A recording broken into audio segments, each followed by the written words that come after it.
বাংলাদেশের সর্বশেষ গুরুত্বপূর্ণ আপডেট সংবাদ আপনাকে স্বাগত। শুরুতেই সংবাদ শিরোনাম, পরে বিস্তারিত।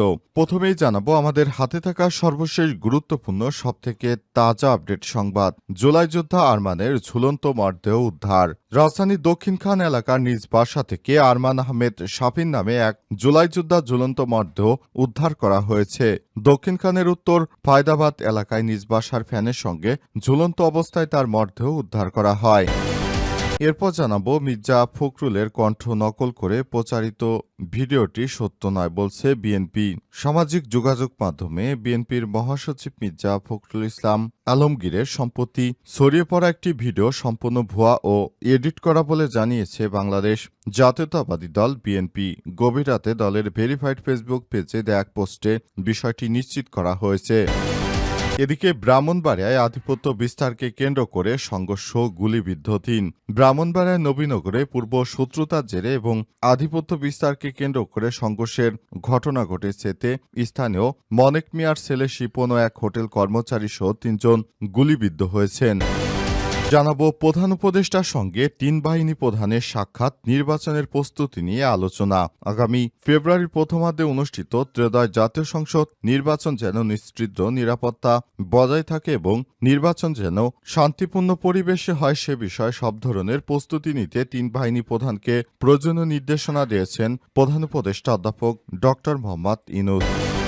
এবং সর্বশেষ জানাবো এয়ারপোর্টে বিপুল ইয়াবাসহ বিমান যাত্রী গ্রেপ্তার। হজরত শাহজালাল আন্তর্জাতিক বিমানবন্দরে ৬,৩৭৮ পিস ইয়াবাসহ মোহাম্মদ পান্নু হাওলাদার ৩০ নামের এক বিমান যাত্রী গ্রেপ্তার হয়েছে বলে airport armed police battalion operation commander Mohammad Mozammel Haque এই তথ্য নিশ্চিত করেন। গ্রেপ্তার পান্নু হাওলাদার বিমানযাত্রী বেশে পাকস্থলীতে ইয়াবা পরিবহন করছিলেন। তার গ্রামের বাড়ি বরগুনার আমতলী উপজেলায়। প্রিয় দর্শক, এতক্ষণ শুনছিলেন সংবাদ শিরোনাম, এবারে বিস্তারিত। তবে তার আগে বন্ধুরা অনুরোধ থাকবে এই সংবাদটিতে একটি লাইক দিন। এই চ্যানেলে আপনি নতুন হয়ে থাকলে আমাদের সংবাদটি দেখতে দেখতে চ্যানেলটি সাবস্ক্রাইব করে রাখুন। কমেন্ট করে বন্ধুরা আপনার মূল্যবান মতামত জানিয়ে দিন আপনি বিশ্বের কোন দেশ থেকে বা বাংলাদেশের কোন স্থান থেকে আমাদের সংবাদটি দেখছেন এবং শুনছেন। এবারে বিস্তারিত। জুলাই যোদ্ধা আরমানের ঝুলন্ত মরদেহ উদ্ধার।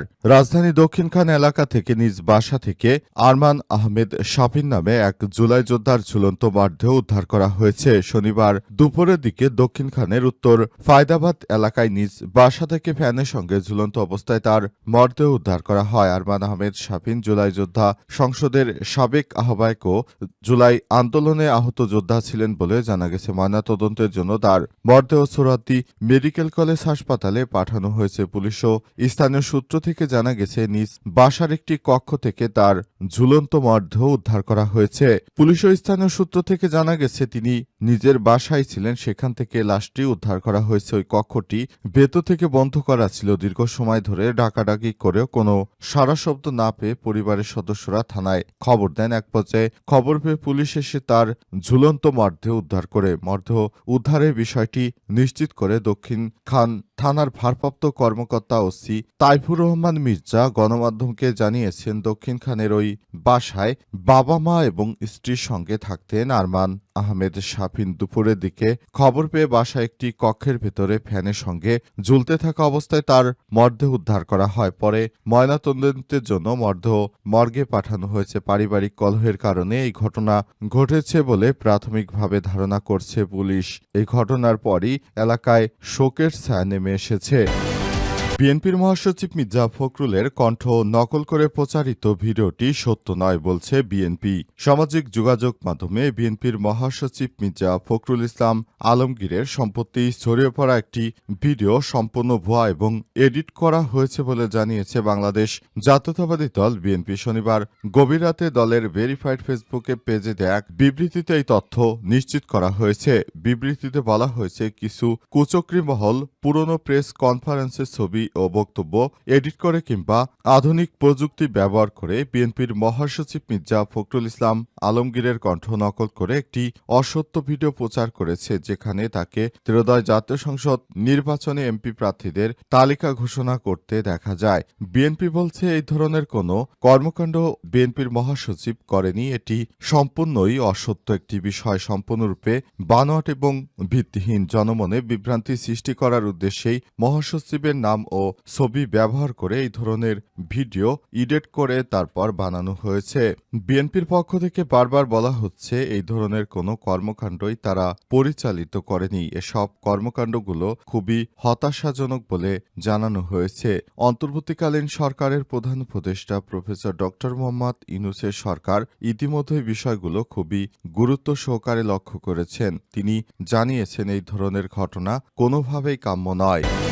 ব্রাহ্মণবাড়িয়া আধিপত্য বিস্তারকে কেন্দ্র করে সংঘর্ষ ও গুলিবিদ্ধ ৩। ব্রাহ্মণবাড়িয়ার নবীনগরে পূর্ব শত্রুতার জেরে আধিপত্য বিস্তারকে কেন্দ্র করে ব্যাপক সংঘর্ষের ঘটনা ঘটেছে। এতে স্থানীয় মনিক মিয়া ছেলে শিপন ও এক হোটেল কর্মচারী ৩ জন গুলিবিদ্ধ হয়েছেন। শনিবার রাতে উপজেলার বরিকান্দি ইউনিয়নের গনি শাহ মাজারের পাশে একটি হোটেলে এই ঘটনা ঘটে। আহতরা হলেন বরিকান্দি ইউনিয়নের নূরজাহানপুর গ্রামের মনিক মিয়া ছেলে শিপন মিয়া, আলমগীর গ্রামের আলমনগর গ্রামের শরীফুল ইসলামের ছেলে ইয়াসিন ও চরপালং গ্রামের রশিদ মিয়া ছেলে নূর আলম। পুলিশ ও স্থানীয় সূত্র থেকে জানা গেছে, দীর্ঘদিন ধরে নূরজাহানপুর গ্রামের মনিক মিয়া ছেলে শিপনের সঙ্গে বিভিন্ন বিষয় নিয়ে আধিপত্য বিস্তার থেকে থোল্লাকান্দি গ্রামের রিফাত বাহিনীর সঙ্গে পূর্ব শত্রুতা চলে আসছিল। এরই জেরে রাতে শিপন বরিকান্দি গনিশার মাজারের পাশে একটি হোটেলে খাওয়া দাওয়া করতে গেলে রিফাত গুলি চালায়। এ সময় শিপন ও হোটেলের এক কর্মচারী সহ ৩ জন গুলিবিদ্ধ হয়। পরে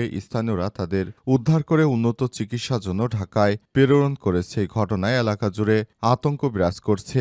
ওই সন্ত্রাসীকে ধরার জন্য পুলিশ তাদের অভিযান শুরু করেছে। অস্ত্র নিয়ে এই ধরনের ঝনঝনানি এলাকায় অস্ত্রের মহড়া সহ বিভিন্ন বিষয়গুলো খুবই দুঃখজনক একটি ব্যাপার। অন্তর্বর্তীকালীন সরকারও এসব দুষ্কৃতকারীদের ছাড় দেবেন না। তিনি ইতিমধ্যে এই দুষ্কৃতকারীদের বিরুদ্ধে ব্যবস্থা নেওয়ার জন্য প্রশাসনকে নির্দেশ দিয়েছেন। দেশের মধ্যে যেই বিশৃঙ্খল পরিস্থিতি তৈরি করতে চায় তাদের বিরুদ্ধে সরকার অ্যাকশনে যাবে, এটি সরকারের প্রতিশ্রুতি। প্রধান উপদেষ্টার সঙ্গে ৩ বাহিনী প্রধানের সাক্ষাৎ, নির্বাচনের প্রস্তুতি নিয়ে ব্যাপক আলোচনা।